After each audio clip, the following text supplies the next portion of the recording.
Summer of '92. I was ostracized from the family. I was homeless, living in San Francisco. I couldn't go home for Christmases or what. I was just completely alone. I was panhandling, and I was that street kid. Yeah. The only piece of reality that I had left, of grounded reality, was the band. This is back to your story. Ah, clap, clap, clap, clap, clap. How's it going, man? Good. How are you? Fantastic. I know I already said this, but I really appreciate you walking all the way here. I just did buy these brand new old man shoes for my busted up old feet. I had to break them in, and I walked 7 minutes, and it worked out just fine. Let's go. Let's go. Yeah, when we were setting this up, I maybe I'm a little deceiving when I say I live in LA. So no, that's far beyond deception. You go, hey, you want to do an interview? I'm like, sure. Where do you live? And you go, I'm in LA. And I'm like, I'm in LA too. Where are you at? You're fucking 2 hours away without traffic, you douchebag. I know. But, here we are, right? No, here you are. I guess that is a fact. Tyler, are we here? Let's roll, baby. Most definitely. How you doing today, though? Very well. Fantastic. Very well. Yep. I haven't pooped yet, but other than that, I'm good. Ooh, I don't know. I haven't either. Oh, son of a bitch. We can go together if you want. Hold hands. Yes, I love it. That's right. So, for the people just tuning in, listening, I always like our guests to kind of do a quick, brief introduction of themselves. I know it's a little weird, uncomfortable, but I'm going to let you take it away.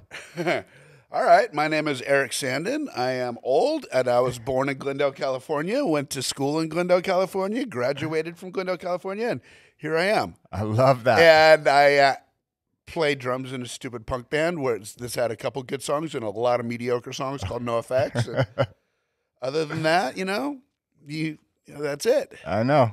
Well, you also do surfboards. Come on.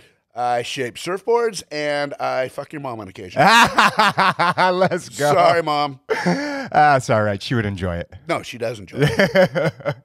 You're making me blush, man. Jesus Christ. You want to see her. Don't make me think of my mom like that. How dare you? So, everything that you have done, it has inspired me since I've been a kid. I grew up on NOFX. Like that is just, it's been ingrained. Me and my friends and I, whatever the fuck the way you say it, right? It's like it's just such a part of who we were growing up. NOFX and Sublime, like top two greatest bands of all time. But like for you being a part of all of it, where you said you started in Glendale, right? But where does the music for you start? Did you start playing when you were a little kid? I gotcha. Like, where did the inspiration come from? Where did I grew up, and I didn't grow up with much money, and I grew up like blue collar family, and my dad always like his passion was music. Yeah, like he had probably 1,500 records and a record player and stereo that blow your fucking face off. It was so loud, and he would always have music on from like weird obscure jazz to just fucking Black Sabbath, and everything in between. And so when I was a kid, it always just kind of resonated with me. Yeah. Music did. And I just knew that I always wanted to play it. Yeah. So I started playing guitar, like, 8, and that lasted about 4 minutes. And then when I was like 14-ish, I guess, I don't know, maybe 15, 14, some kids in the neighborhood were like, hey, we're going to start a band. And I was like, fuck, okay, cool. And everybody had already picked instruments, and the only thing left was drums. And I was like, oh, fuck, okay, I'll be the drummer. Wow. And it just, like that. I just picked it up really quick, and within a year, I was playing in a legitimate LA band that was playing shows, like, and these guys were in their 30s. Damn. Yeah, and I was 15, know? And then it just kind of just went from there. Yeah. That's absolutely crazy. So you had this natural talent for playing the drums. It just came easily, no lessons, nothing? I've never taken a lesson. Yeah. I mean, what the fuck? Yeah, I remember the first band practice with the other kids. They knew how to play guitar a little bit and bass a little bit. We were playing a song by the first day I was playing drums, like playing like a surf beat. Holy shit. Yeah, like yeah. And I just picked it up real quick. But now, fast forward 40 plus years, I wish I would have taken lessons, because now I'm really hindered because I have old habits. I don't know how to count or read music or any of that kind. Like I can't do a lot of. All I can play is punk rock. I can't play anything else really. Have you ever tried to take lessons? No. I mean, I'm friends with some really good drummers, and I'll have them show me give me some tips. But you know that you can't teach an old dog new tricks. Yeah. It's kind of true. Like my habits are ingrained. My muscles are my muscles, and you know it is what it is. Yeah, where they say old habits die hard, right? Yeah, and so it's not like I'm malleable. That's a good word. I'm not That's malleable anymore. Yeah, that's true. Where do you think that comes from, though? Is that like I always wonder, like people that pick up music so quickly and so easily. Do you think it's like something that gets passed down through our DNA? Because you said your father was, into music. Yeah, I think you just feel it. I think you just feel the rhythm and the what's it called, ebb and flow of music, because it does. It's structured. It's like how can I say it? Yeah, there's an ups and there's downs, and it's wavelengths, and you just feel it inside of you. Like this goes to here and here goes to there. It links together, and I think I just felt it. Because I grew up since I was a kid, like hearing music, and I just knew basic structure.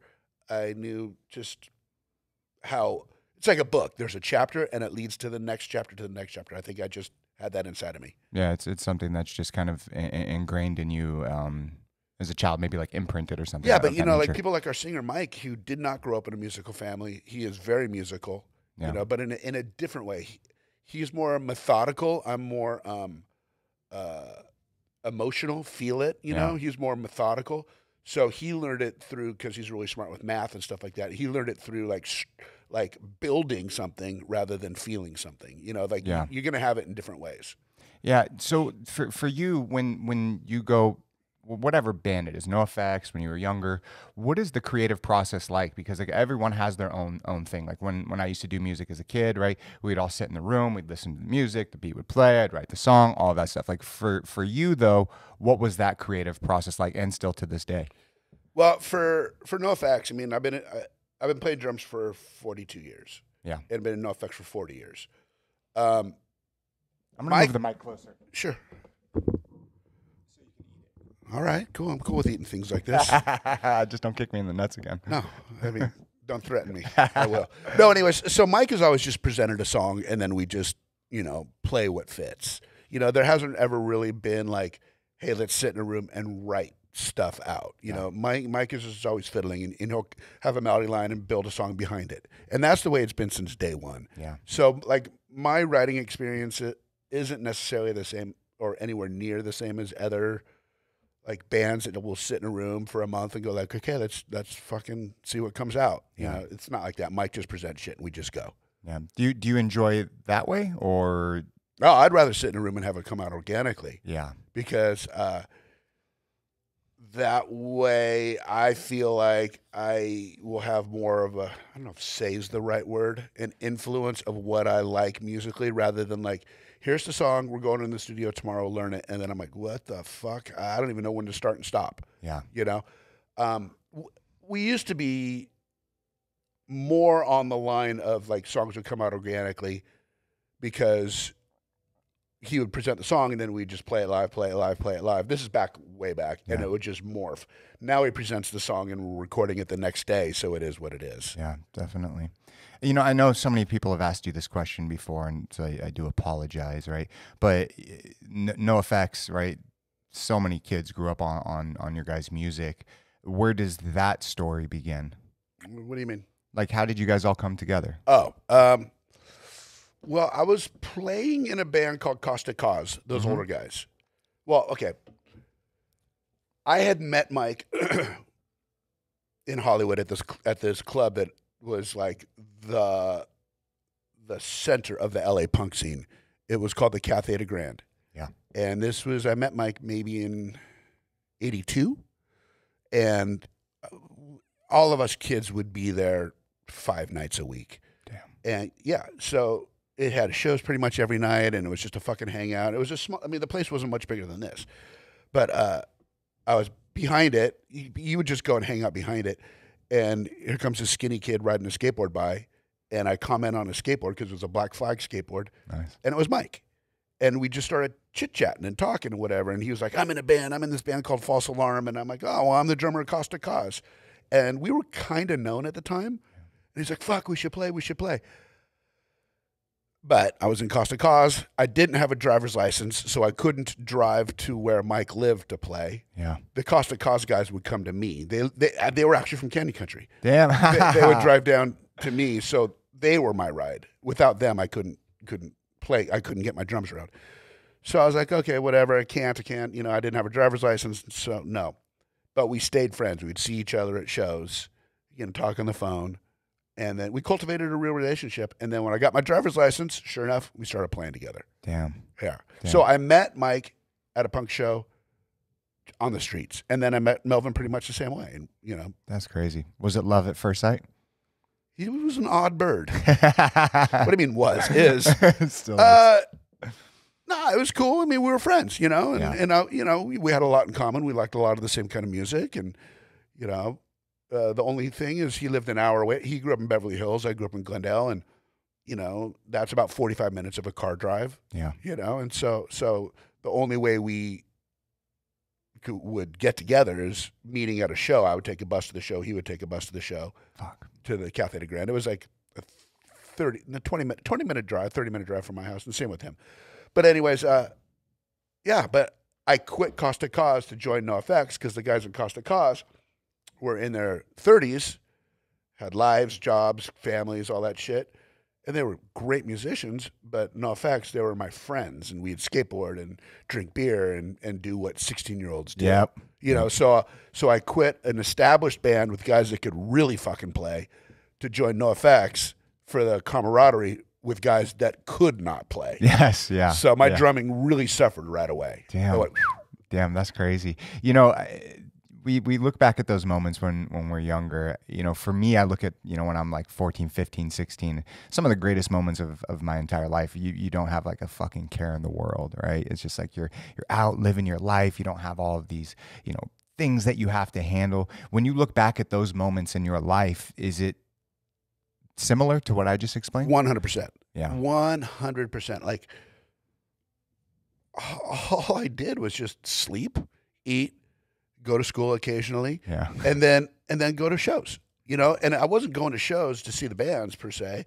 I mean, I was just going because it was my life, friends, the camaraderie, the you know, it was the energy. Yeah. And then as NOFX started gaining a little traction, we would just get in a van and just go. Like, Damn. let's go to fucking Seattle. 17 years old. Let's fucking drive from here to fucking Seattle and see what it's like, you know. And it was just.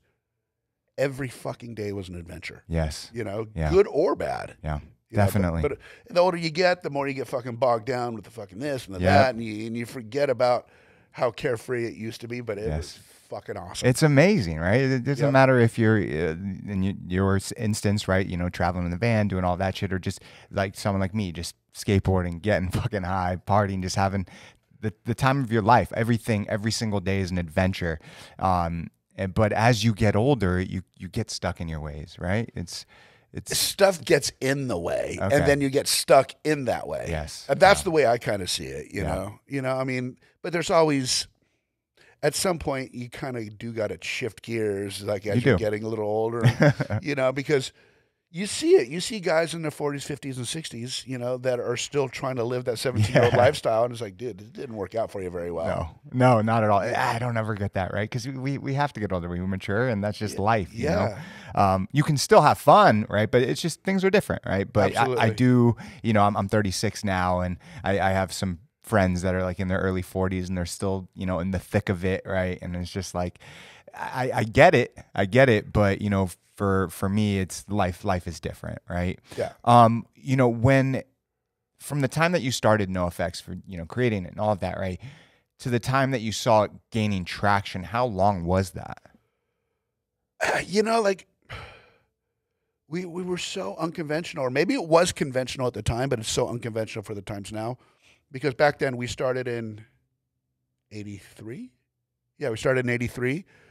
We were just playing to play, just playing to have fun, whether it was in front of 4 people or 40 people or 400 people. Yeah. And we would just play no matter what. So there was no goal. There was no trying to achieve anything. It was just about having fun, you know, living that life.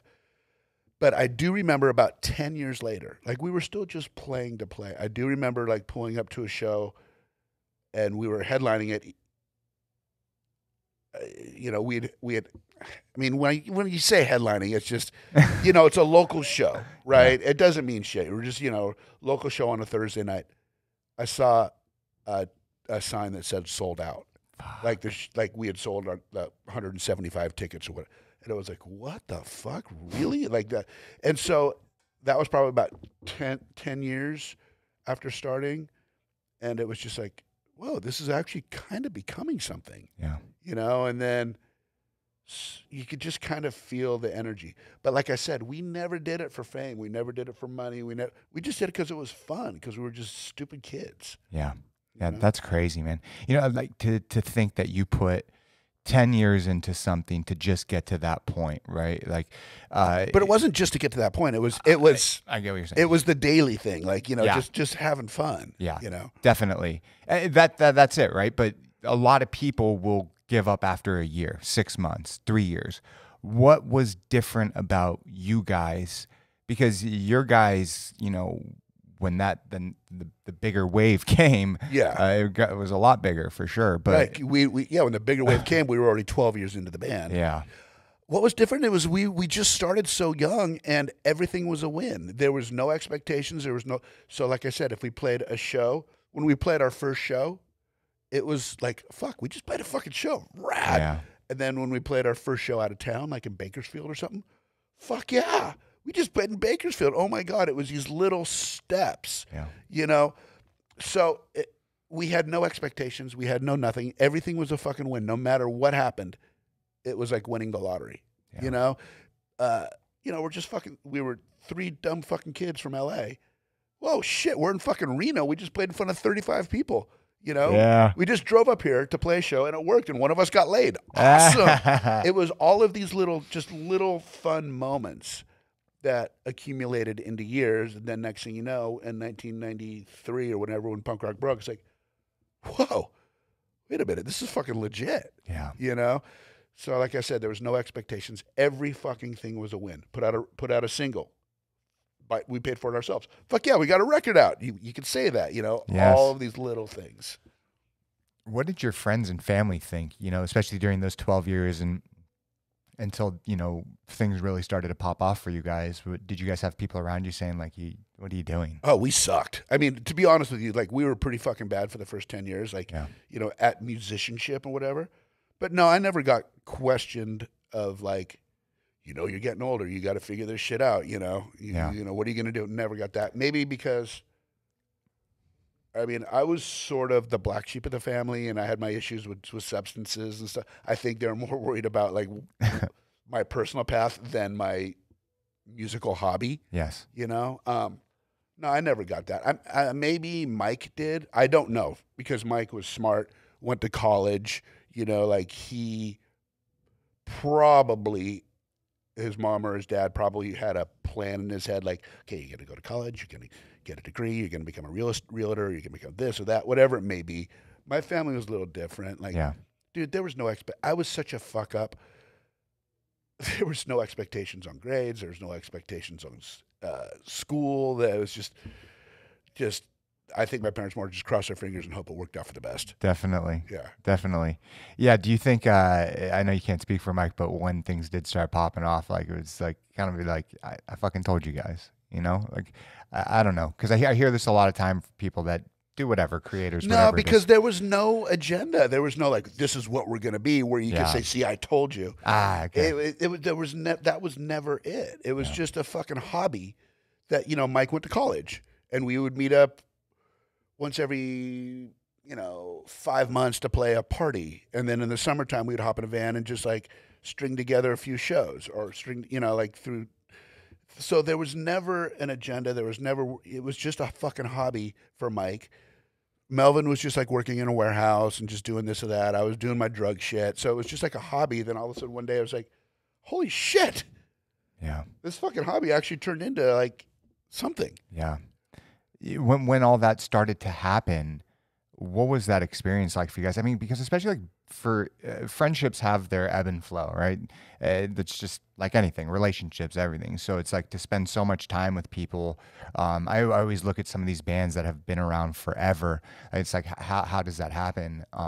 For you guys during those 12 years, was it just kind of like easy for you guys? Yeah. Or? We all get, I mean, those first, like I said, the first handful of years was the three of us, me, Mike, and Mel.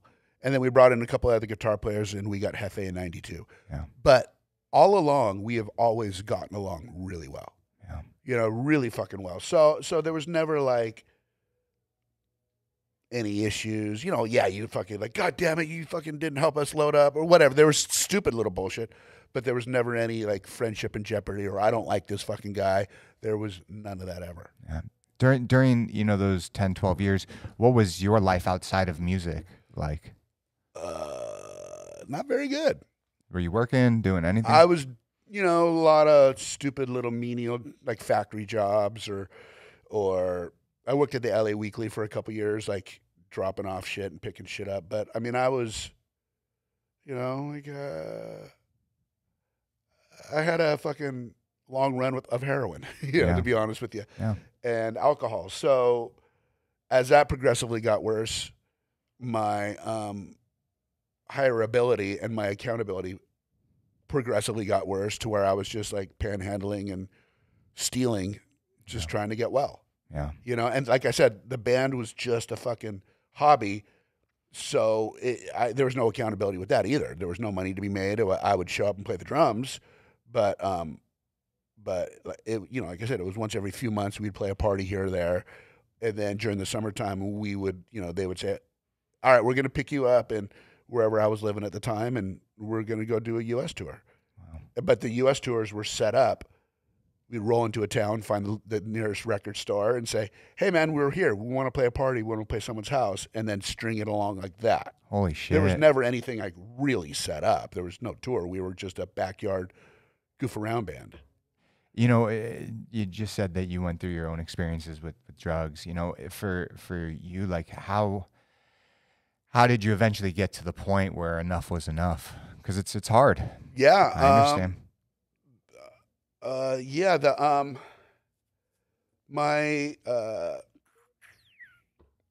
My awakening came in when would that be?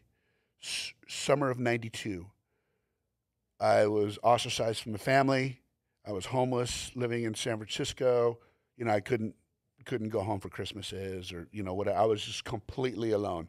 I was panhandling, and I was that fucking street kid. Yeah. The only piece of reality that I had left, of grounded reality, was the band. And Mike took me aside, and Mike had always been an advocate for me, saying like, look, we smoke weed and we fucking drink beer. Heroin is just his drug of choice. As long as he shows up and plays, we can't judge him. Yeah. You know, I respect that. Yeah, I mean, you know, because the other guys wanted to kick me out a few times just because of my drug of choice, but I wasn't fucking up. But then I started fucking up. Mike said, look, dude, you either fucking get your shit together, go to rehab, or we are kicking you out. You know, I had heard idle threats in the past, or mumblings of it, but I knew it was bullshit. He was crying, we're kicking you out. And I knew it was for real. And I knew that this awakening, this moment of clarity was, if I lost the band, I would have lost everything in my life that meant something to me. I would be that guy alone under a bridge and dead shortly thereafter, because there's no happy endings with heroin. No. And I knew in my heart of hearts, for a long time, I had become the person that I never wanted to become. You know, like I was always kind of experimenting with drugs, but I got wrapped up in this fucking prison that I couldn't escape. So if I lost the band, I would have lost everything because of this. I might as well just go jump off a bridge. And that was a moment of clarity. And I went to rehab a couple weeks later, and here I am. That's powerful, man. Yeah. Like that's, you know, people that have opiate addictions, it's a fucking bitch. Fuck yeah. It's a beast, you know. I've gone through it, and I know exactly what that's like. And, you know, for you to go through that experience and have that moment of clarity and sitting here today, I mean, it's a fucking blessing, because it's a constant story in the music industry.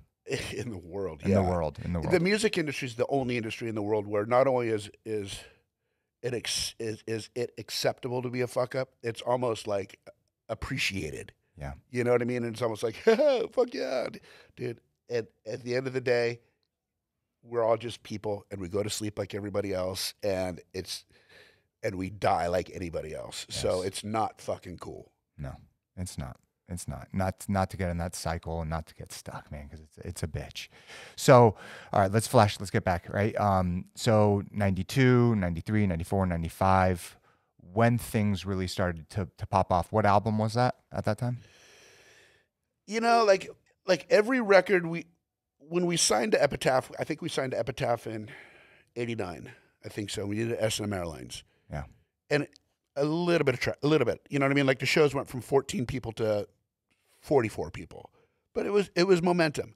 And then out came, I think, Ribbed, and the 44 turned to 88. It's like, okay, cool. So it was a slow progression. And then White Trash came out in 92. That was the record. That's amazing. That was the record. Mike is like, we are kicking you out, and we're going to get Bomber from RKL to play drums. Fuck. Or you go to rehab. That was the record. And so then I recorded that record strung out. And then I went to rehab like right afterwards. Yeah. But that really started gaining, like, it wasn't like a slow trek. It was a jogging trek. You know, it wasn't a walk. It started jogging the pace. And then a year or so later, we did Punk and Drublic, and then it turned into full sprint. Yeah. So everything was just like a slow build, whoa, and then it just went. So you guys go from, it turns from a hobby then to a full-fledged career. Yeah. Right? Yeah, and to be honest, I haven't worked since, like, a regular job since Punk and Drublic came out. And that came out in 94? Yeah. What is that, when you think about that, right? You haven't worked a regular job since 94. Fucking weird. Right? Looks like I'm going to be looking for a job pretty soon, though. I know. That's crazy. And we'll definitely talk a little bit about that. But so Punk and Drublic comes out, and things just start booming, right? Yeah.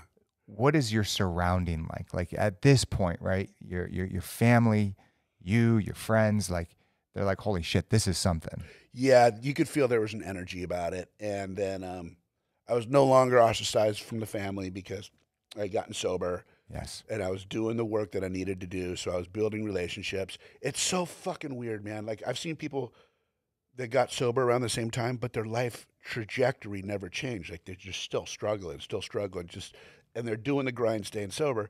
But the second I got sober, the band fucking took off. It's so fucking weird, you know? So it was just crazy. Like I felt like I got myself back. I got my family back. The band was like, everything was just fucking great. I mean, it still is great. Don't get me wrong. It's fucking great. Yeah. What do you think that was, right? Like, do you think it was fate, destiny, just happenstance? Luck. I mean, it really is. You know, I mean, like, I'm just a fucking dude. Yeah. I play one fucking drum beat well enough to be, like, to do it for a living. But there's a million other better drummers. There's a million other better songwriters. It's just fucking luck. Yeah. You know, I'm no better than the fucking dude that comes in here and sweeps these floors at night. You know, I totally get what you're saying. Yeah, so I really respect the fact that that I've been fortunate, and I don't take it for granted, and I never have, and I will never give any shits about the rock and roll what's it called? Ego. Like that's fucking insane to me. People that like walk around with this fucking big, don't you know who I am? It's like, dude, you're just a fucking dude that plays music, man. Yep. You're no big deal. That's exactly it. Will you move the mic just a little bit to the left? There we go. Perfect. You know, you just hit a valid point right there, like ego. And that's something that does, when people start to gain fame and notoriety, there's something that goes to their head. Oh, yeah. From the moment that I met you today, when I walked in after you, right? Like, I knew this, you don't have that. That's not who you are. And that's something very, very special and unique. Is this something that was just ingrained to you as a kid, or is it just I don't know. It's just me, you know? I mean, like, me, I don't know. Like, I see it, people that think that, I don't know. I mean, it sounds judgmental because everybody has their own cross to bear. Everybody, a lot of times the ego is because they're very insecure. So they put a fucking shield up like, don't you know who I am? You know, so everybody has their shit. Yeah. But, you know, I grew up without a lot of money. My dad worked his ass off. My mom worked her ass off. And I just know how fortunate I am. Yeah. You know, I shouldn't be here with my family history, my drug history, my education, what was laid out for me from birth. I shouldn't fucking be here. I'm extremely lucky and fortunate. It's you keep on saying this is luck, right? And a lot of people think that when these things happen to them, like I was destined for this, right? And it's like, I don't fuck. That's bullshit, man. It's bullshit. It's luck, man, because there's 50 other people that are just as talented as you. Or better, right? And it's just the luck of the draw. Yeah, right? It is. It is. Like you go to Las Vegas and you see these fucking cover bands that are insane musicians, and I'm sure those people can write insane songs. Yes. But the world only has the capacity for so many fucking popular bands. I don't know. I'm just making that up. I don't know. But it is. Like there's a zillion great actors. There's a zillion, you know, it's just fucking luck. I mean, yes, you have to put your work in, but getting to a point to where we it started working for us. We just started off as fucking three jackasses, and then 12 years later it's like, fuck, look how lucky we are. We're making a living from it. You know, it's not like there was no path paved for us. We just fucking got lucky. Yeah. And you put the hard work in, right? Yeah, you sure. stuck around for those 12 years, right? Where a lot of people give up, but there's plenty of other people out there, other bands out there that done the same exact thing. That's what I tell bands all along. Just have fun, because if it doesn't go anywhere, at least you had fun and you win. Absolutely. If you set expectations, you're guaranteed failure. Absolutely. Absolutely. Yeah, it's like we were talking about before the podcast. It's like so many people every single year at the end of the year, they set these goals. They're setting themselves up for failure. And that's why, you know, for me, it's like, I'm not doing that shit anymore. I'm doing what makes me happy, right? And seeing that shit through. And whatever happens, happens. Right. And just take it daily, like one thing at a time, you know, but if you say, in the next fucking 6 months, I'm going to do this and I'm going to do that, it's like, no, you're not. No. No, you're not, because if it doesn't start going your way, or you see it's not going to happen, then you give up on it because you set a fucking goal. Yeah. I mean, it's good to have goals and expectations, but it's not good to have, you deserve it. Yes. You know, I don't know. It's the ego. It's fucking ego. It's ego, right? You ever heard of that book, The Secret? Yeah, I have, actually. Right? And it's about putting the shit out, right? Yeah, it's like you put the shit out there and it'll come back. But there's... Listen, it's man. It's not that fucking simple. No, it's not. It's not. You, once again, you said it a whole bunch of luck, man. Yes, the hard work, right? And that is very, very important, you know, and consistency, very, very important. But what it comes down to is luck of the draw, because if there's 10 people doing all the same fucking thing and only one of them make it, what was different about these 9 other people? Right. You know, so it's just, yeah, it is. So, you know, you guys drop Punk and Drublick, right? At this point, how many people are coming to see you guys? Okay, when White Trash came out, it went from like, I don't know, 80 people a show to all of a sudden now there's like 400. Yeah. Like, what the fuck? That's huge. Yeah. And then Punk and Drublick came out. Now all of a sudden there's 1,200, you know, at shows. And we're starting to play like European festivals, like, you know, like the 1 o'clock in the afternoon slot, but there's 8,000 people there. Yep. You know, like you can feel the flow. Yeah. You know, and like I said, it's luck. Offspring, Green Day, you know. Thank you. They fucking kind of kicked open the door for the public, the outside public, to know like, oh, what's this punk rock shit? Yes. And we were kind of on their heels. The same with Rancid, you know. Yes.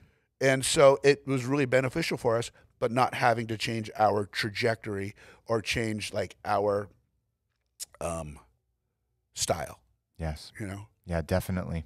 You know, that time is like very, very unique, because you had bands like, you know, Nirvana and Bush, and, you know, there was like this grunge era, but at the same time, you guys, punk rock is just fucking booming too, like 94, 95, 96. And yeah, Green Day, Offspring, they definitely, you know, open up the door, but it's so cool to see that all of these bands that inspired the younger generation, do you see, kind of flash forward to today, something similar happening again with punk rock music? You know, like it feels like there's a resurgence, like in the last maybe since COVID kind of hit it. I feel like there's a little resurgence. But I'm gonna be completely frank and honest. Like my finger's so far off the fucking pulse. Yeah. Like I'm fucking 56. You know, I'm not 21. Yeah. I don't know who the upcoming bands are. I've been playing punk rock music for 42 years. So it's like I'm just enjoying watching ESPN and fucking listening to NPR. Yeah. You know, I don't have the drive to go to the shows, and I don't have, like, if it's a friend of mine, my finger's off the pulse. There are bands that I do stumble across that kick me in the balls, like, whoa, like the Bronx. When I first heard them, like, I don't know, 10 years ago or something, I was like, what the, a lot of bands to me, this is just me, because my finger's so far off the pulse, doesn't feel very punk rock, but I know that's not true. There's a lot of it out there. But like when I do hear like the Bronx, unique, raw, natural, you know, like it's not the same fucking formula. Like I was like, that's it. Or like when the Gallows, like when they came out, like sort of the same thing. And then now the Gallows turned into Frank Turner and the Rattlesnakes, or Frank Carter and the Rattlesnakes. I mean, like that. Even though it's not punk rock, it has that unique kind of vibe. But the day to day, the scene itself, I don't really know what's coming or going. No, and I respect that. You know, it's not like you're trashing or hating on it by any means. You just don't know, and that's totally fucking fine. You know, and the guys that paved the punk rock before me, like, you know, like we started in '83. Let's say, let me come up with a band, for example.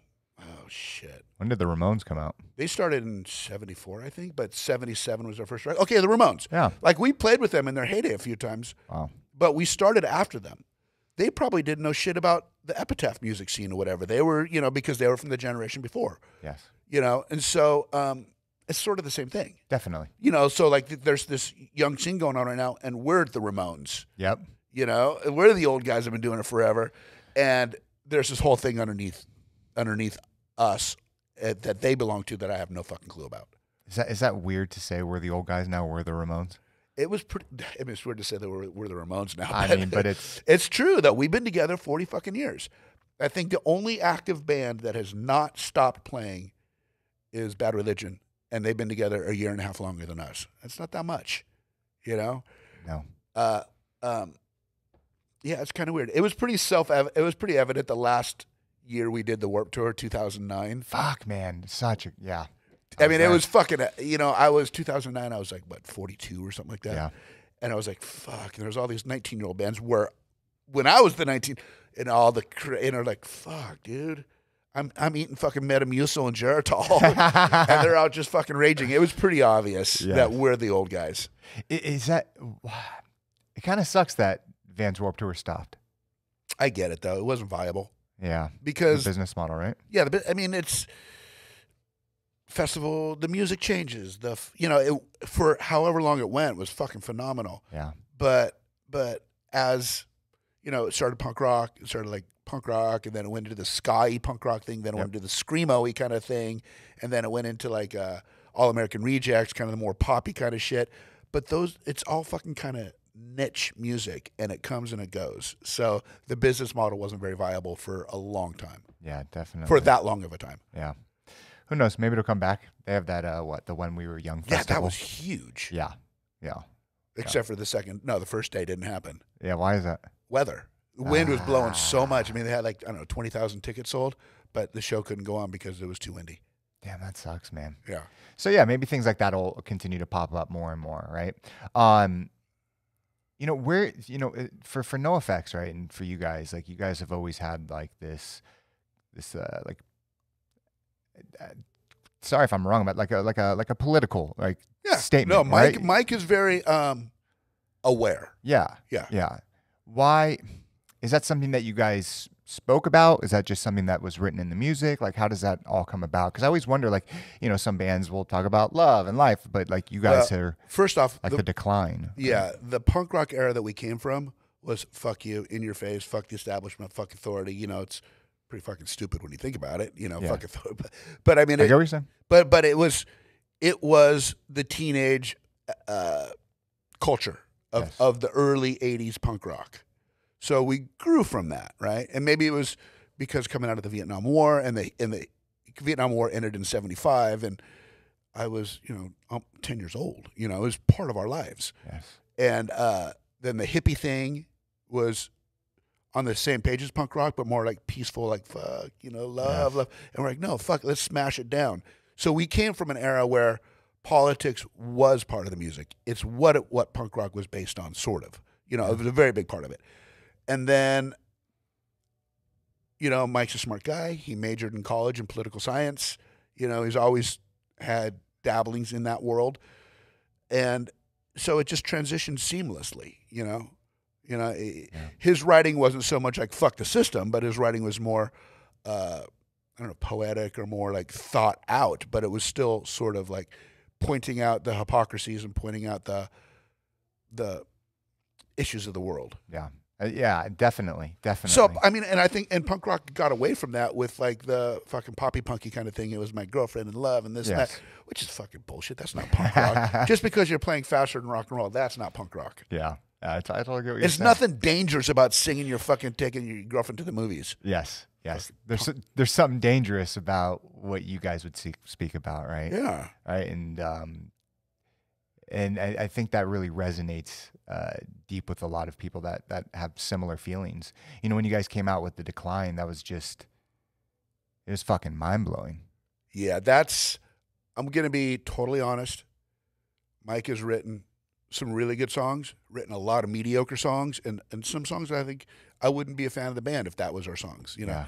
The Decline to me is what I hold up on a musical, like musical pedestal, and to me, it's a perfect song. It is fucking I got chills right now, man. Right. Like, I remember the first time I heard, I was, what the fuck is this? And it's just so long and so many levels and just so beautiful. And I'm not one to talk our shit up, but that fucking song, man, it takes you for an emotional ride. And lyrically, it is fucking genius. And music is supposed to, in my opinion, have peaks and valleys and be emotional and take you out of just listening to something, And that's why listening to records when I was a kid was an escape. You'd put it on, and for 45 minutes, you would have a musical novel. Its songs aren't made to be listened to one piece at a time, like downloading, because it doesn't paint a full picture of the artwork. The Decline has all of that in one song. Yeah, it does. Slow parts, fast parts, moody parts, happy parts, and just lyrically, it's like, wow, where the fuck did you come up with this shit, you wacko? How did you guys, like, I know you said that he wrote it, but like the drums, like, how does that even come about? I learned it in 2 days and recorded it the next day. Yeah, what we did was What? Yeah. I think I could be wrong on the number. I don't know. There's either 36 or 54 different parts to that song, something like that. So let's just go with 36. Yeah. I learned it as 36 different songs. Like, the first part we called the RKL part because there's a band called RKL. It was real riffy, that ding, ding, ding, ding, ding, ding. And then we just labeled them all, and I learned the first part, and then I learned the second part, and then I'd piece them together. I learned the third part, piece all three of those together until I had the whole song start to finish. We had it charted out too on a wall. Yeah. And then when we recorded it, it was pre-Pro Tools.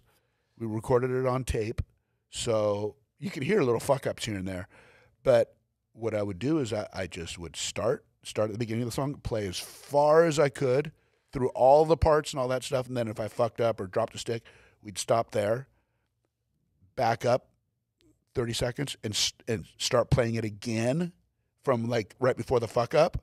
And then they would edit the tape together. You can physically edit tape together on breaks. Yeah.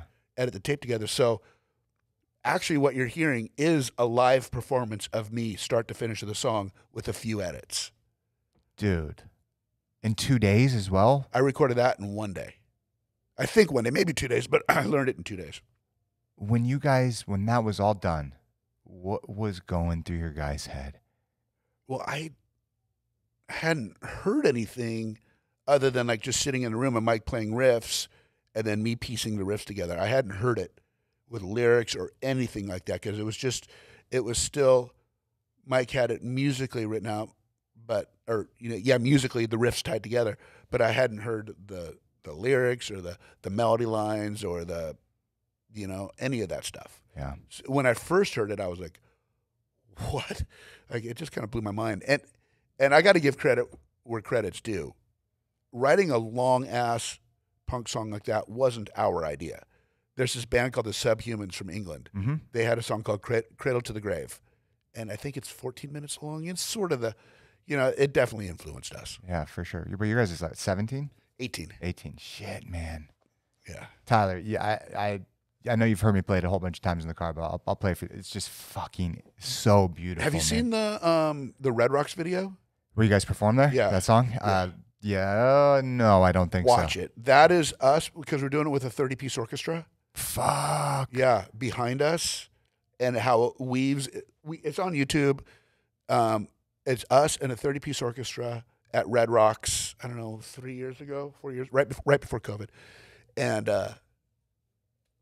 it's completely live. What you see, that was the proudest moment of me playing live ever. Out of 3,000 shows I've played or something like that. We all had tears in our eyes.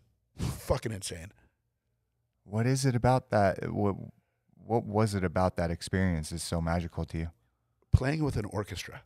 Like we would stop, the orchestra would take over, we would come in, and it was just I don't know, man. The venue, the vibe, the orchestra, how well we played it. It was fucking, I don't know, man. Dude. Very, like I said, I'm not one to talk our shit up. To me, that's something I'm extremely proud of. Look at this, man. Some kids from LA making this a hobby for 12 years to flash forward all these years later, having a 30-piece orchestra at fucking Red Rocks. Yeah, in front of 6,000 people or something. Like that's insane. Yeah, and we recorded it. We put it out on a record and a video, like multiple edits, and it's fucking pretty rad. Enough of that bullshit. Come on. No. But seriously, so beautiful. So let's take a step back, right? So you guys come out Punk and Dreadlock. What was the next album after that? Heavy Petting Zoo. Ew. Not too proud of that one. No. Okay, we can gloss over that one. Well, I'll tell you why I'm not too proud of that one. Mike, that's when Weezer came out. Okay. And Mike really liked the distorted guitars, the fuzzy, the slower songs. But we didn't know anything about keys, like writing in a certain key of like the key. All the songs he wrote were in too low of a key, so when he sings, it's like all whispery and soft. If we would have just bumped it up a key, I mean, it would have been more aggressive and harder. So it was just a rookie mistake. Shit happens. Yeah, like we talk about now, like fuck, the songs would have been way better if it had more aggression, and the way to get more aggression is bring it up a key so Mike's singing at a higher note. You ever thought about redoing it? Fuck no, the songs suck. Keys aside, the songs suck. Oh shit. Okay, so what came after that? I don't know. Okay. So Long and Thanks for All the Shoes, or Pump Up the Volume, or Oh shit, dude. Pump up the volume. is that what it was? Look that Tyler. Can you look up NOFX'S discography? I think that's the correct word, right? Tyler's working hard for his living. Yes, he is. Wait, for his money. So around what time is this? Like Pump Up the Volume? 96-ish, I guess. 97. Fuck, you guys were cranking out records. 2000. Okay, then what was before that? So Long and Thanks for All the Shoes. No. Oh yeah, White Trash. Then So Long and Thanks for All. yeah. There you go. Yeah. There you go. So that when- was at 98. 97. So there it is. okay, so that came next. When you think of those two records, what first comes to your head? I don't know. I don't know. You know, it was just in the middle of all this shit. Like nothing comes to mind. Like we had a couple little stupid ska songs because ska was kind of big in the part. That was whatever, but nothing really, to be honest with you. Pump Up the Volume song. Yeah, I don't know. During this time, because you guys would be touring, doing music. When you get home, what else were you focusing on outside of music? Had you started the surfboards yet? No, I hadn't started this. I hadn't started shaping. I was just living life, man. Like, just being my late 20s, just having a good time, like kind of just doing the single rock star guy thing. There we go. Yeah, there we go. Yeah, I don't. It was just cruising, just cruising. Is that weird to say? 20s single rock star guy. Yeah, especially now because I'm pushing 60. Yeah, married. Yeah, retiring punk guy. That's got to be weird to say. Yeah. Can we talk about it? Yeah, you can talk whatever you want. Why? I don't know. What?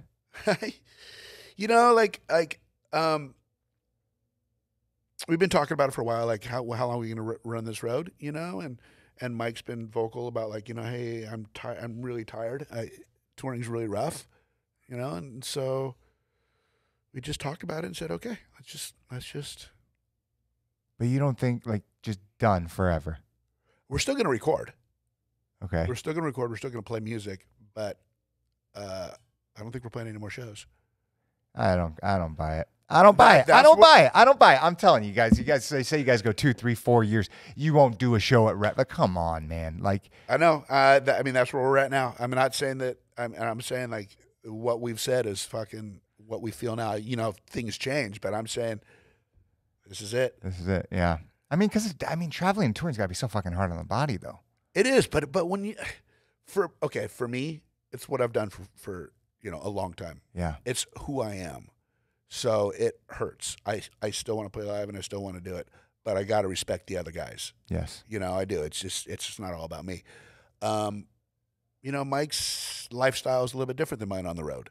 So maybe that has something to do with it. Yes. I don't know. Yeah. I don't know, but as of right now, wholeheartedly, this is it. Holy shit, man. Yeah. When you guys announced that, what was going through your head? Did you cry? I'm going to turn this off. I'm getting something on my fucking phone. Sorry about that. Okay. This is how it was announced. This is truth.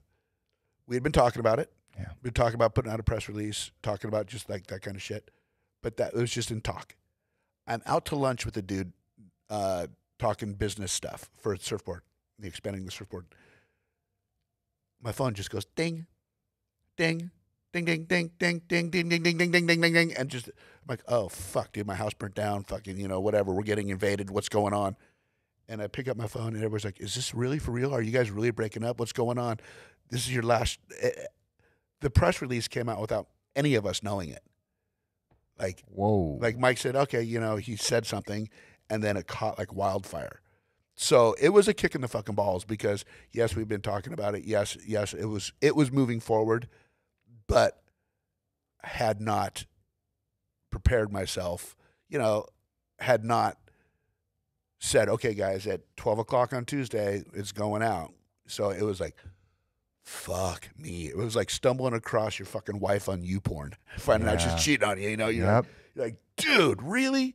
So he apologized for that. Like, well, I'm sorry, I didn't realize this fucking blindsided all you guys. Yeah. But that's how I found out.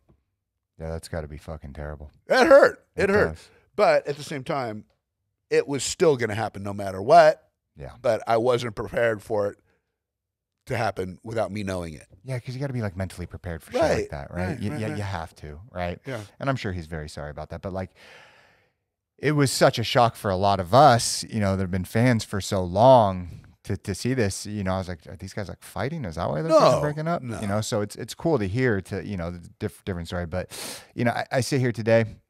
I think you guys will perform some shows again. I'm hopeful, at least. It's good to have hope. Yeah. It's good to have hope. Thanks for crushing my dreams, bro. So, all right, we'll dive back real quick. So you go through the 2000s. You guys still obviously playing music, touring. Was there a point in your career where it was like it went up, up, up, up, up, and then you saw the backside, and it started to go down a little bit. Maybe pre-COVID, just a little bit. Pre-COVID, a little bit. But, you know, it's always been pretty fucking solid. You know? It's always been pretty solid. I had always internally been like, I want to ride this out until it's obvious we should get off the fucking train, you know? Yeah. And I haven't seen that obviousness, you know, but that was just from attendees and record sales. It wasn't like an emotional thing, like I'm tired of doing this, like where Mike's at. But there's been some shows that were softer than they should have been. But then again, the next night there were shows that were like fucking just as big as they've ever been. So it's sort of a blessing and a curse, because when you've been a band as long as we have, people have seen you 10,000 times. Yeah. They might go, they're coming through next week. I've seen them before, but at the same time, we still have that fan base to draw off of. So I think there's going to be ups and downs no matter what at the level we're at. For sure. I think for all bands. But to be able to maintain this for so long, because, I mean, you see so many people that, you know, have some hit songs, and then all of a sudden, you know, they were performing 10,000, you know, people shows, and then now it's like 500, right? Yeah. Right? Yeah. That would be tough, man. That's what I'm talking about. Like when there's an obvious drop off, and obvious, like, okay, the momentum is gone, you know? Yeah, definitely. Like, I've always wanted to leave NOFX, leave it with some integrity. Yeah. Leave it at a high or close to a high, and that's what we're doing. I mean, there's other bands that run it in like, okay, I'm going to throw out Unwritten Law. You know, like they had their moment. You know, they were never huge, but they definitely weren't small. And now they can't fucking draw 14 people. You know, and why are you still fucking doing it, you know? Yeah. I mean, I get it, playing music and all that, that's fun, but it, I don't know. I mean, there's integrity as well. Yeah. I mean, there comes a time where sometimes you just got to hang your hat up, right? Yeah. Yeah, you know. Sorry, Unwritten Law guys. it's all good, dude. It's probably something they would say too. So, you know, I know a lot of bands, especially during like the pandemic and everything like that, like it affected them big time. You know, not being able to tour and do what you love. For you guys, like for you mentally, how was that? Dude, when it was tough, because the day everything went on lockdown, boom, you know, I'm like, holy fuck. Not only am I not emotionally ready for retirement, I'm not financially ready for retirement. And our world might have just changed forever. There might not ever be shows again. There might not be. So it was scary as fuck, you know, because it's what I've done forever. This is how I make a living. It's how I support my kids and my wife and all that kind of shit. What just happened overnight, you know, and then that put a lot of pressure on my wife. My wife has a really good job, but it put the whole financial burden, responsibility on her. Yeah. Well, I'm like, okay, what's going on? So I've only said this on one other podcast, and I haven't really told anybody. I'm not emotionally ready to retire. I'm not financially ready to retire. Like, yeah, I got a good little savings, but it's nothing that's going to last me and forever. No ways. We're punk rock. We don't make rock star money, you know.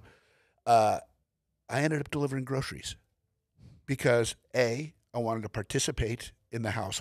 Like, if my wife kept coming home 2 months into it, and I'm still sitting on the couch, scratching my balls with a cup of coffee, telling her about how rad this movie was that I just watched, I'm not participating in my life, in our family's life. I'm not supporting her, you know. So I had to do it to support my family. I mean, yeah, I was bringing in barely anything, but it was showing the initiative, Yes. the emotional support. I was delivering groceries because I wanted to give back to society, and I wanted to participate in my family, you know. So it was fucking humbling, but it was cool too at the same time, and it was scary. Yeah, man, I respect the shit out of you so much more right now for saying that. A, for being so open about it, but B, for what that means to a family. Yeah, I was only making $100 a day, but, you know, I was doing it to show my wife, like, look, I will find something. I will work. I am not going to fucking let you carry the whole load just because you're able to. Yes. That's not fair. No, it's not. know? It's mind-boggling when couples allow that. And so for you to step up, for everything that you've done, for who you are, your music, everything, right? To humble yourself to that shows who you are. I said it was humbling, but I didn't have to humble myself. It was actually a no-brainer. Yeah. You know what I mean? There was no like existential crisis, like, what am I? Or I wasn't like lowering myself to it. It was a no-brainer. Like, I have to support the family, and I know the $100 makes no difference, but I know it shows what I'm willing to do. Absolutely. Through that experience, well, let me actually back up. Through that experience, what did your kids say about that? Your wife, what did they think of it? She seemed actually kind of stoked. I'd be like, babe, I just fucking went and picked up some groceries and I dropped off this old lady. She gave me a $20 tip. Yeah. You know, and the thing is, I was helping a little old lady that couldn't go out of the house, Absolutely. you know. Kids didn't give a shit. You know, they're fucking teenagers, you know. Yeah. But being a parent isn't about like, kids follow action more than they follow words. You know, like you could say, don't do this and do this. But if your actions don't mimic your words, they're not going to pick it up. Kids learn by seeing, not by hearing. Actions speak louder than words. Yeah.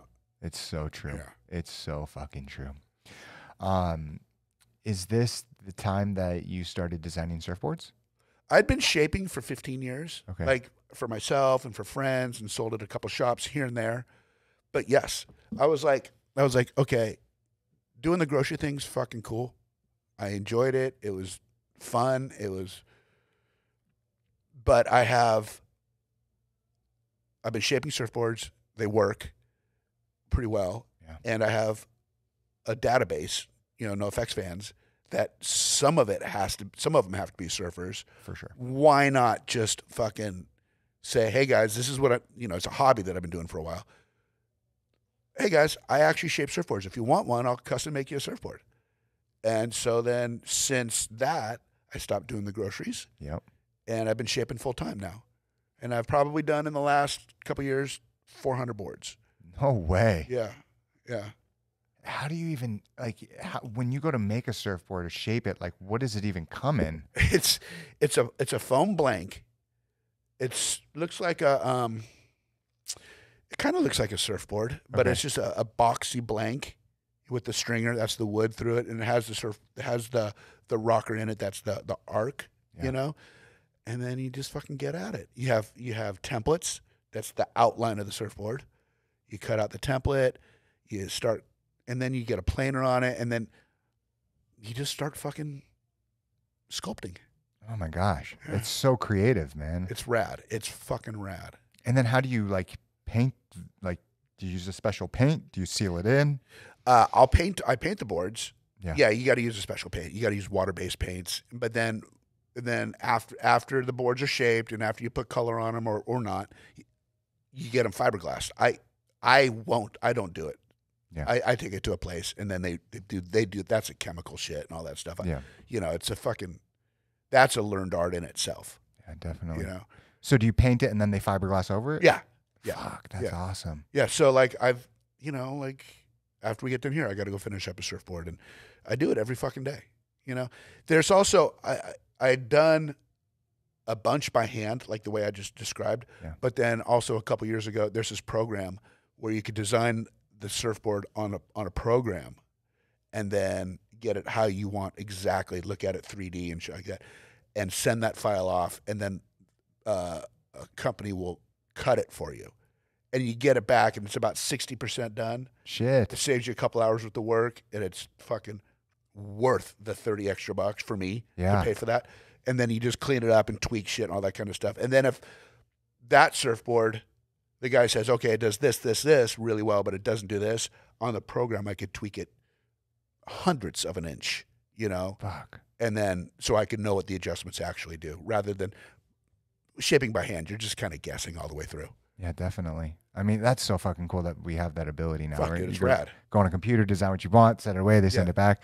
Like, that's fucking awesome. So, you know, like the thing with like surfing for me is the same with like music for me. Like surfing has always taken me out of the moment and let me explore the water and just get away. And then like music, there's an artistic process of writing the music. There's an artistic process of making a surfboard. Each surfboard does different things in different styles of waves or different, all kinds of different things. So I was like, oh shit. Listening to music wasn't good enough. I wanted to play it. Surfing isn't good enough. I want to make myself a surfboard and see if it works. And that was 15 years ago. Jeez. And so now I've probably done 600 to 800 boards total, but I fucking love it. Where do you see that going? I just see it as I just see it as something I do for a hobby, and I don't make any money. I mean, I make a little bit of money, but I don't make money at it. Yeah. I don't know. There's so many big companies making surfboards. I mean, I'm not going to compete with them. Yeah. It's just I make custom surfboards for people that want to surf custom surfboards, and I just see it kind of just continuing the way it is. Yeah. So the way that goes is like someone reaches out to you, they tell you what they want, and then you and then I call them and we discuss things and blah blah blah blah blah. But I have been exploring more, like selling T-shirts, like pickle sticks T-shirts and stuff like that, and that works. It's fun, Like I'm gonna do like these farewell tours. I'm gonna have a booth set up there and all that kind. I just did Punk in the Park, and it was fun, Yes. It's just a creative outlet. It's just something to do, and it's just another way for me to participate in the world rather than being a fucking like, I'm not gonna fucking tour anymore. I got to do something. Yes. Yeah. Did your creative genes pass through, and your wife's obviously passed to your kids? No. I mean, yes. Our daughter is a really good artist, but she's never like explored anything with it. Our sons, we have 2 sons. I was always pretty athletic. They're extremely athletic. One's a ripping skater and snowboarder. Fuck yeah. But they haven't. Our youngest is starting to write music, but it's like the hip hop shit with beats that you buy, and it's actually pretty good, But they just kind of did the more traditional school sports, all that kind of stuff. Yeah. When you leave this earth, what do you want people to remember you for? Just being a nice guy. That's it. And having integrity. Yeah. Why is that so important to you? I mean, if you don't have integrity, what do you have? Integrity, like just be a stand-up guy. Yeah. I don't know. Some of the coolest people I've met through this podcast, when I ask them that question, it's relatively the same. It's just, don't be a dick. Don't be an asshole. Be a good person. Right. Just because I play music or just because someone's an actor, or just, you're just a fucking person at the end of the day. You shit, you got a fucking pimple on your ass. The women get their period and they're fucking, Yes. It's like there's no difference between that and a guy making bread at a fucking factory. Yeah. No difference. And I just want to, just have integrity. Just mean what I say and say what I mean and be as good as possible. Yeah. Well, you're doing a fantastic job at it, man. Well, thank you, sir. You seriously are. As we start to kind of wind this down, I got a couple more questions though. You looking back at your career, right? You said Red Rocks was one of, most amazing moments of all of it. Is there any other ones that stick out? That night we pulled up and that sold out sign on the front. Yeah. That was like what the fuck? Really? The Red Rocks. Yeah, there was one, the first big European festival we played, it's called the Bazaar Festival. It's in Germany. And this was maybe 94. We played with, I can't remember who headlined, but it was Porno for Pyros, Hole, us, I don't know. But we were the second band. Hole was the first band. And I'd known Courtney for a while. Like, we were friends. And this is right after Kurt had died and blah, blah, blah, blah, blah. And we're playing a festival. There's, 8,000 people out front. And right as we're starting, I start getting smacked upside the head, like playing it, like someone's hitting me. And I turn around and look, and Courtney's on the stage standing behind me, hitting me in the head. Like, I don't know, just fucking around, right? Yeah. Whatever. And so we just went with it, whatever. It was cool. It was funny. Then after the show, she goes, we opened for you. We opened up for Pearl Jam. No. Pearl Jam opened up for us once. Like that was a big thing. And I go, yeah, they opened up for you once. Then they got much bigger than you. You know, it was just kind of fun, like busting balls with her. But I don't know, for some reason that kind of stuck with me. Yeah. I mean, having these stories is just like such a unique experience. Not too many people get to live the life that you have been able to live. Yeah, you know, I've met a lot of really fucking good people in the music world. Like it was texting with Jay Bentley from Bad Religion yesterday. We're really good friends. You know, like a lot of really good fucking. I'm gonna fucking. I'm gonna name drop a little bit right now. Go for it. Like Dave Grohl and I have been, you know, I've known him since before before Nirvana and then in Foo Fighters, and I hadn't seen him like in 20 fucking years. And the other night I was at a party, and he just walked straight up to me. He's like, "Dude," and just started fucking like, "NOFX, you guys, blah blah," and it was just it just felt good, you know. It just felt fucking good. Yeah.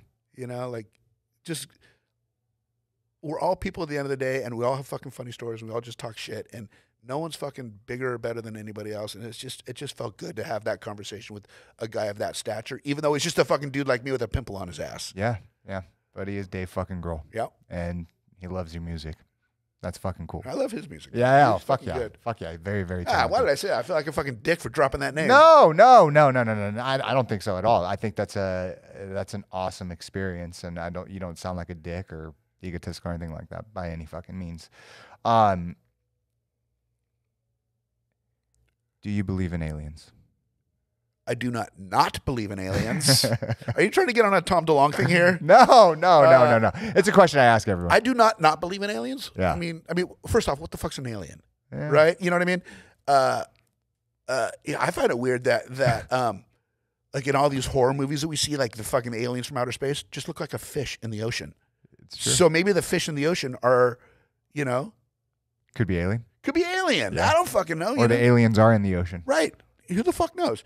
And the thing is this is what I can't wrap my head around. And I've been like going over this with my kids a little bit at times. It's like, look up to the sky. It never stops. It goes on forever, but more than forever. You know, everything we know is linear. There's a beginning and an end. Every single thing. And to think that something there's no beginning and no end, fucking, I cannot wrap my head around that. So to think that, I mean, everybody say this, it would be pretty fucking egotistical to say we're the only ones. Of course. Dude. Yes, there's other life forms for sure. It'd be very scary if we were the only ones too. But it is very unlikely that we would be the only ones out there. Or we're just cancer on this planet. You know, we're not even alive. We're just fucking cells eating this place up. Yeah. That's another story. Yeah, it's true. It's true. You know, you've had this incredible career. You've done all of these awesome things. But I didn't ask you about the book. Uh-oh. How the fuck did that all come about? It's pretty rad. I'm pretty proud of that too. You should be. Well, the guy we did a TV show called Backstage Passport. And there's two guys, Ryan Harlan and Jeff Alulis, filmed it and edited it and did the whole fucking thing. And I don't think they'd maybe done one other film. But Jeff Alulis, I think Mike proposed to him like, "Hey dude, would you want to write a book?" Not like the typical like rock star, like I was doing fucking blow off of 4 strippers' asses and fucking, you don't know how tiring it is, fucking 9 chicks at once. No, not that. It was like every band has a story, and it's the personal story. It's who the band members are. So if we do a book, we want it to be about the individuals. So Jeff had never written a book before in his life, and he said, "Okay, I'm willing to take on that task." Yeah. So we each did probably about 40 hours of interviews, like throughout, 6 months, a couple hours here, a couple hours there. And the interviews weren't so much as interviews, more like just talking and, and stuff like that. And then Jeff wrote the book. So we didn't do the hard work. We just told what's inside. Yeah. He fucking created that book. Dude, what I absolutely loved about it was it came from your guys' minds, right? But it's so funny to hear the same story coming out from different members in the band, but such different perspectives. Dude, it's funny. He actually hit me up one time. He's like, dude, I got to ask you something. When I ask you a question, you, Hefe, and Mike's stories, yeah, there'll be differences, but they align. Yes. He goes, has Melvin always been that fucking thing? He goes, we'll all say, oh, we were in Nebraska. It was blah, blah, blah, blah, blah. And Melvin will go, oh, we were in fucking China. And then fucking, and his story's like, it never fucking, but that's his perspective. Yes. It's all But yeah, that's the whole thing. It's like, we each tell individual stories or talk about feelings or whatever. And then it's the other person's take on it. And then how they sync or don't sync or whatever it may be. Yeah. And the audiobook was fucking awesome, man. Thank you. It's so like, I remember when that dropped, I was like, definitely. And then I just went through it so fucking quickly, and I was just so pumped about it. And it's just so cool to hear. Like, I've never, maybe The Dirt is something similar. Yeah, the Motley Crue one. Yeah, Yeah, but isn't that more? I didn't read it, but isn't that more like ego talk? Yeah, 100%, 100%. Rockstar talk. Yeah, yours rather definitely. than like no, we have to expose who we are. 100%. You guys peeled back the layers, right? Very, very deep. They did not. It was all just rockstar shit. But I was just trying to think of like something where it was just like the band members all speaking about their own experiences. That was sort of like. That was sort of like, okay, there's The Dirt. It did really well, and I didn't read it, but I heard it was really good. Yeah, it was. But it was not deep. It wasn't personal. It was like, we have to do that, but about us, who we are, our traumas, our, what makes us the person that we are. Yeah. Yeah. That when it came out, were you nervous? Were you afraid? I mean, because you guys exposed a lot. There's two things that, when I got the first manuscript, the first draft, I read it and I was like, fuck, it's really good. It's really good. I really liked it. And a couple little changes here and there. And then when the book came out, I read it again. And the family stuff, whatever, I just went through it, whatever. But then I talked some shit about this woman that I had a relationship with, a one-night stand or whatever. Yeah. In a certain state, and I made fun of her appearance, and I made fun of her weight, and I was like, fuck, she's probably going to read this, and it's probably going to hurt her fucking feelings, and that is not cool. So I can't take it back, and I feel really bad about that, because that's, I was telling a funny story, but at her expense, not realizing that however many people are going to read it.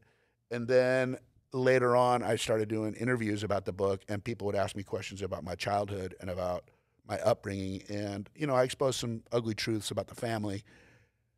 And my mom read it, and she understood and was cool with it, but she told my dad, don't read it. It's not going to do you any good. And just the fact that my story, everybody's story is their story, and they have the right to speak it. Yes. But my dad and I didn't have a good relationship as a kid, and we have a very good relationship now. And the fact that he's a very stoic, hard, tough man, but it's all because he's very soft on the inside. I don't want him to hurt. I don't want him to hear about it or read about it and hurt him, because we're not there. We don't need to be there. Him and I are totally cool. So those are the two things that, like, my story and my words in a book, one, probably did hurt somebody pretty bad, and two, has the potential to really hurt my father. Yeah. Sorry, Dad. Do you think you read it? No. He told me he wasn't going to read it, and it's funny, like, all the stories in the book, okay, my dad's like this big dude. He's fucking hard. He's like, doesn't put up with shit. And when we were touring with the guy Jeff and Ryan, the guys in the band would tell stories about my dad, right? Yeah. And so my dad's kind of a scary guy. And then when it came time to do the book, I had the guy Jeff meet my dad lives up in the ghetto in Bell Gardens, and I had to go get something at my dad's shop. And the guy Jeff that's doing the book had heard stories about my dad. We walk into my dad's shop, and it's like full-on Sanford and Son junkyard. And I go, hey, Dad, this is Jeff. He's the guy writing the book. And my dad looked at him and goes, you better not paint me to be a fucking asshole, you dick. And go. Threatened Jeff right there. And Jeff, I could just see him just quit. That's the only interaction that Jeff had with my dad. I love that, man. Yeah, it's I respect what you just said. Apologizing. Shit happens, man. It is your story, and it is what it is. But it was a great piece of art, and it's really cool that. Let me say this: have your kids ever read it? My daughter read it. Okay. Did she have questions? Yeah, she did. Yeah. She did. We talked them through. It's all good. Yeah. It's all good. She actually, yeah, no, it was all good. My sons now, they're fucking teenagers. Yeah. I don't give a shit. I get that. Well, maybe in years to come, Yeah, and it's always so cool that, you create these works of art and, maybe not today, but 10, 20, 30 years down and when the road. the book came out, 10 years ago or something like that, the kids were... They were young. Yeah, 8. Yeah. And then, no fucking way would I let them read that. All right, man. I really fucking appreciate you coming on the show. My pleasure, dude. It was a fucking blast. It was awesome. Thank you. Thank you. We got something over here. What? Oh, yeah. Okay, here we go. Shameless plugs. Well, I was going to let him do it at the end, but thank you. Is Tyler. this the end? We're about to wrap it up, yeah. Okay, should I put a plug out there? Do you want to put a plug? No, of course. So for the people listening, why don't you share the book? Where can people find you, your surfboards? All right, here we go. The book's called The Hepatitis Bathtub, I think. NOFX'S and The Hepatitis Bathtub. I shape surfboards. Been shaping it for a long time. If you guys want a surfboard, fucking yada, yada, yada. Cheaper than the stores and custom made. Pickle Sticks with an X. Pickle Sticks Surfboards on Instagram with an _ Pickle Sticks Surfboards _ or email me, Pickle Sticks Surfboards, Gmail, or the website, Pickle Sticks Surfboards. And then, yeah, that's about it. I love it, man. I love it. One more question. All right. What inspires you? Or who inspires you? Fuck, dude, this is going to sound so cheesy and cliche, but it's the truth. My wife. It's the fucking truth. She works 10 hours a day, comes home, greets us all with smiles and hugs and makes dinner, has taught me to be a parent, has taught me how to talk to the children appropriately. 100% the gnarliest, raddest fucking woman ever. And I'm not just saying that to suck up. It's the fucking truth. Dude, you're gonna make me cry. Ah, fuck. No, I'm being dead serious because that is my answer. My wife, his sister. Whoa, you're fucking his sister? Is that true? For 18 years, bro. Dude, your sister puts out. I love you, brother. Thank you so much for coming on the show, man. My pleasure. Oh, never mind. I don't have it with me. What are you looking for? Picture of my wife in a bikini. Ooh. No, not going to do it. Anyways, yeah, dude. Thank you. All right, dude. Hey, I don't know about your sister, man. If she's fucking this dude. Let's go, baby. Yeah. Thank you, brother. I appreciate you. My pleasure, dude. My Hey, pleasure. everyone, thank you so much for listening. Have a wonderful night, day, whenever you listen to this. Cool. Boom. Bring it in, baby. Oh, boy.